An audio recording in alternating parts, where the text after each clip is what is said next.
कुछ दिनों पहले ना एक स्टूडेंट आया मेरे पास में। वो मेरे से सुनना चाहता था कि भाई अगर है तो कुछ और कर लो। वो मेरे से सुनना चाहता था सिर्फ और सिर्फ। तो मेरा कहने का मतलब ये है कि देखो, ऐसे तैयारी मत स्टार्ट करना। आप सब यंग हो जो 25 में एग्ज़ाम दोगे, 26 में दोगे, 27 में दोगे। आप ना इस टाइप के स्टूडेंट बिल्कुल मत बनना। या तो पूरी तरह से जान लगा दो या फिर जाने दो। ऐसी सिचुएशन में ना आप ढीली ढाली अप्रोच के साथ में चल ही नहीं सकते। सर्वाइवल ऑफ फिटेस्ट की लड़ाई है। कुछ दिनों पहले ना एक स्टूडेंट आया मेरे पास में। काफ़ी समय हो गया, पिछले साल के प्री की बात है। करंट अफेयर बैच में था वो। तो ना शुरू में तो काफ़ी सीरियस था, शुरू में तो काफ़ी ज़्यादा सीरियस था। उसके बाद ना उसका प्री नहीं हुआ था। प्री नहीं हुआ था तो उसके बाद तो उसने ना बिल्कुल ध्यान देना ही छोड़ दिया, बिल्कुल ध्यान देना ही छोड़ दिया। और फ़र्क पता लग जाता है बच्चे का। जब आप क्लास में देखते हो ना, डेली किसी बच्चे को देखते हो तो आपको ना फ़र्क महसूस समझ में आ जाता है कि वो कितना सीरियस है, कितना नहीं है। हाँ, कई कुछ स्टूडेंट्स होते हैं ऐसे मुंडी हिलाते रहते हैं, हाँ जी, ऐसा लगता है कि सब समझ में आ रहा है, लेकिन होता है ऐसा। लेकिन ज़्यादातर स्टूडेंट्स का समझ में आ जाता है, क्योंकि मैं क्लास में ना बहुत क्वेश्चंस पूछता हूँ। तो क्वेश्चन का आंसर कैसे दिया है उससे अटेंशन लेवल समझ में आ जाता है, क्लास में कितना ध्यान है, वो सब चीज़ें समझ में आ जाती हैं।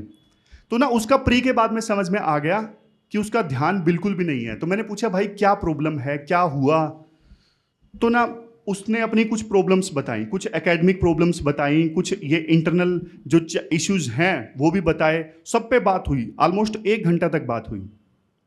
उसके बाद देखो, उसके बाद 2 दिनों के बाद में ना वो फिर से मेरे पास में आया कि सर मेरे से नहीं हो रहा है, हो ही नहीं रहा है मेरे से। मैंने फिर से उसको थोड़ा मोटिवेट किया, लेकिन देखो 1 हफ्ते बाद वो फिर से आ गया। एक्चुअली ना वो मेरे से सुनना चाहता था कि भाई अगर नहीं हो रहा है तो कुछ और कर लो। वो मेरे से सुनना चाहता था सिर्फ और सिर्फ। उसने बाद में मुझे बताया कि सर मैं ना अपने पेरेंट्स के कहने पे आया था, पेरेंट्स के कहने पे मैंने तैयारी स्टार्ट की थी। और पहला अटेम्प्ट जो लिया, थोड़ा बहुत सीरियसनेस में दिया, लेकिन जब नहीं क्लियर हुआ तो अब मेरा बिल्कुल मन नहीं है। और मुझे कोई पर्सन चाहिए जो मुझे बोल दे कि भाई तुम कुछ और कर लो। तो मेरा कहने का मतलब ये है कि देखो, ऐसे तैयारी मत स्टार्ट करना। आप सब यंग हो जो 25 में एग्ज़ाम दोगे, 26 में दोगे, 27 में दोगे। आप ना इस टाइप के स्टूडेंट बिल्कुल मत बनना। या तो इस पार या फिर उस पार, या तो अपना बेस्ट दे दो या फिर छोड़ दो।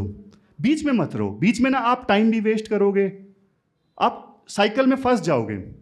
या तो पूरी तरह से जान लगा दो या फिर जाने दो। बीच में रहने का कोई फायदा नहीं है। आपका टाइम भी जाएगा, एनर्जी भी जाएगी, रिग्रेट रहेगा। सबसे बड़ी बात ना रिग्रेट रहेगा। रिग्रेट जानते हो? काश मैं अपना बेस्ट दे पाता। जब बच्चे ना अपना अटेम्प्ट दे चुके होते हैं ना, तीसरा अटेम्प्ट, चौथा अटेम्प्ट, पांचवा अटेम्प्ट, तो ना सबसे ज्यादा रिग्रेट जानते हो किस पर्सन को होता है, किस स्टूडेंट को होता है? सबसे ज्यादा रिग्रेट उसको होता है जिसके अंदर ना ये कसक रह जाती है कि यार मैं थोड़ा और मेहनत करता ना तो मैं शायद क्लियर कर लेता। जिसने देखो अपना बेस्ट दिया है ना, उसको कभी रिग्रेट नहीं होता। उसको लगता है कि यार मैंने अपना बेस्ट दे दिया, अब ये मेरी किस्मत है, कोई बात नहीं। सबसे ज्यादा रिग्रेट होता ही उस पर्सन को है जिसने अपना बेस्ट दिया ही नहीं है।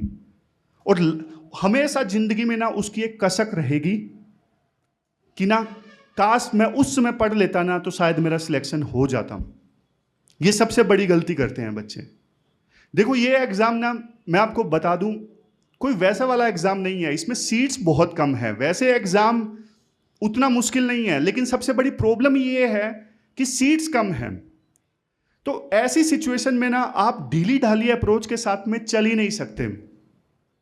आपका देखो मुकाबला ना ऐसे स्टूडेंट्स के साथ में है। अभी देखो मेंस का रिजल्ट आया, कुछ का क्लियर हुआ, ऑलमोस्ट 2500 लोगों का। तो फिर उसके बाद वो अब इंटरव्यू दे रहे हैं। लेकिन देखो 15,000 स्टूडेंट्स जिन्होंने मेंस दिया था, लेकिन उसमें से 12,500 का नहीं हुआ। आपका ना कंपटीशन उन लोगों से है। 25 में वो फिर से एग्जाम देंगे। मैं आपको और बताता हूं, इस बार रिजल्ट आएगा। अभी 2500 इंटरव्यू दे रहे हैं, रिजल्ट आएगा, 1500 का नहीं होगा, वो फिर से फाइट में है।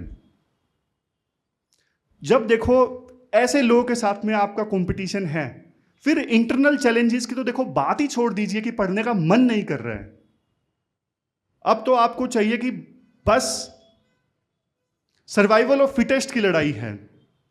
जितना बेस्ट आप दे सकते हो अपनी तैयारी में, जितना अच्छा आप कर सकते हो उतना अच्छा करिए। तैयार हो गए इसके लिए?